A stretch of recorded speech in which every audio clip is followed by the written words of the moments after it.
Hi viewers, இன்றைக்கி நம்ம evening snacks starter சீரீஸில் கொண்டக்கடலை பேபி கட்லெட்ஸ் எப்படி பண்ணுறதுன்னு பார்க்கலாம் வாங்க. முதல்ல ஒரு மிக்ஸி ஜாரில் வேக வச்ச 1 கப் வெள்ளை கொண்டக்கடலை எடுத்துக்கோங்க. கூடவே ஒரு 50 கிராம் பன்னீர் சேர்த்துக்கோங்க. 20 கிராம் போல் ஃப்ரெஷ் அன்சால்டட் க்ரீம் சீஸ் எடுத்துக்கோங்க. கூடவே 1/4 ஸ்பூன் உப்பு, 1/4 ஸ்பூன் மிளகுத்தூள், 1/4 ஸ்பூன் முருங்கைக்கீரை இலை சேர்த்துக்கோங்க. கூடவே 10 ml போல் எண்ணெயும் சேர்த்துக்கோங்க.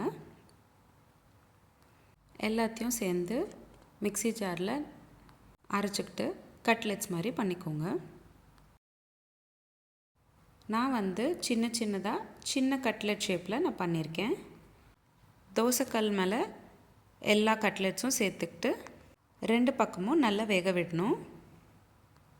அவ்வளோதான், சிம்பிள் அண்ட் ஈஸியான கொண்டக்கடலை பேபி கட்லெட்ஸ் ரெடி ஆயிடுச்சு. இந்த வீடியோ உங்களுக்கு பிடிச்சிருந்தா லைக் பண்ணுங்கள், ஷேர் பண்ணுங்கள், ட்ரை பண்ணி பார்த்துட்டு கமெண்ட் பாக்ஸில் எனக்கு எப்படி இருந்ததுன்னு கமெண்ட் பண்ணுங்கள். இதே மாதிரி டெய்லி ஒரு ரெசிபி பார்க்குறதுக்கு என்னோடய சேனல் சப்ஸ்கிரைப் பண்ணிக்கோங்க. மீண்டும் சந்திப்போம் ஒரு அழகான ரெசிபியுடன். தேங்க்யூ.